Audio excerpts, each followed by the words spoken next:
কেন্দ্ৰীয় মন্ত্ৰী নীতিন গাডকাৰী ডাঙৰীয়াক তেখেতৰ পাৰ্লিয়ামেণ্টৰ কাৰ্যালয়ত লগ ধৰোঁ আৰু লগ ধৰি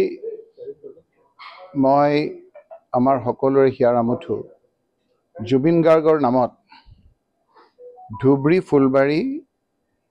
যিটো 4-লেন ব্ৰিজ আছে সেই ব্ৰিজখন জুবিন গাৰ্গ ব্ৰিজ নামাকৰণ কৰাৰ কাৰণে মই অনুৰোধ কৰোঁ। মই সাংসদ হোৱাৰ পিছতে এই ব্ৰিজখন কেতিয়া সম্পূৰ্ণ হ'ব সেই কথা সুধিছিলোঁ আৰু তেওঁলোকে জনোৱা মতে যে আৰু এটা বছৰৰ মাজতেই সম্পূৰ্ণকৈ এইখন ব্ৰিজ অপেন কৰিব পৰা হ'ব বুলি মোক জনাইছিল আৰু সেয়েহে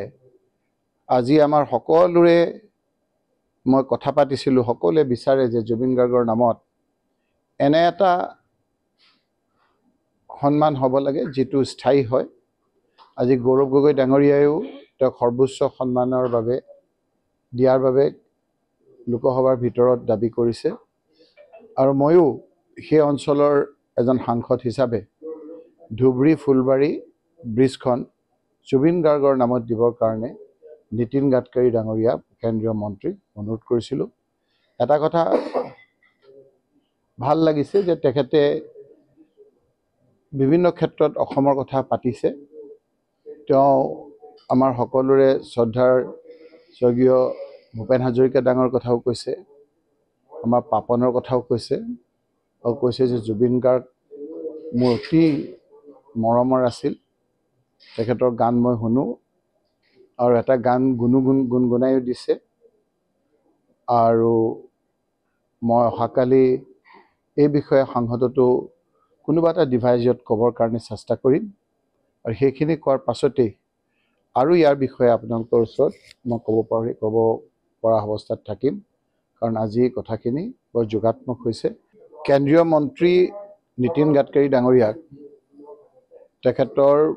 পাৰ্লিয়ামেণ্টৰ কাৰ্যালয়ত লগ ধৰোঁ আৰু লগ ধৰি মই আমাৰ সকলোৰে হিয়াৰ আমঠু জুবিন গাৰ্গৰ নামত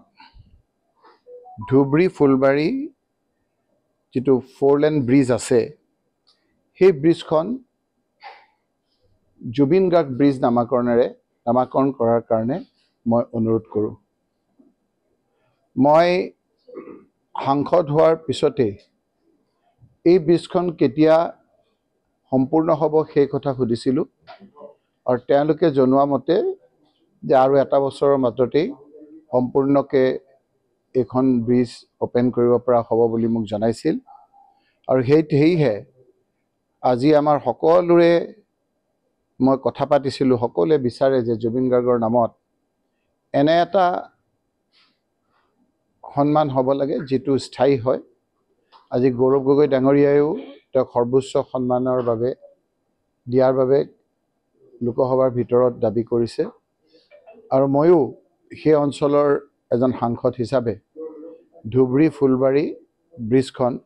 জুবিন গাৰ্গৰ নামত দিবৰ কাৰণে নীতিন গাডকাৰী ডাঙৰীয়া কেন্দ্ৰীয় মন্ত্ৰীক অনুৰোধ কৰিছিলোঁ। এটা কথা ভাল লাগিছে যে তেখেতে বিভিন্ন ক্ষেত্ৰত অসমৰ কথা পাতিছে। তেওঁ আমাৰ সকলোৰে শ্ৰদ্ধাৰ স্বৰ্গীয় ভূপেন হাজৰিকা ডাঙৰ কথাও কৈছে, আমাৰ পাপনৰ কথাও কৈছে আৰু কৈছে যে জুবিন গাৰ্গ মোৰ অতি মৰমৰ আছিল। তেখেতৰ গান মই শুনো আৰু এটা গান গুণগুণাইও দিছে আৰু মই অহাকালি এই বিষয়ে সাংসদতো কোনোবা এটা ডিভাইজত ক'বৰ কাৰণে চেষ্টা কৰিম আৰু সেইখিনি কোৱাৰ পাছতেই আৰু ইয়াৰ বিষয়ে আপোনালোকৰ ওচৰত মই ক'ব পৰা অৱস্থাত থাকিম, কাৰণ আজি কথাখিনি বৰ যোগাত্মক হৈছে।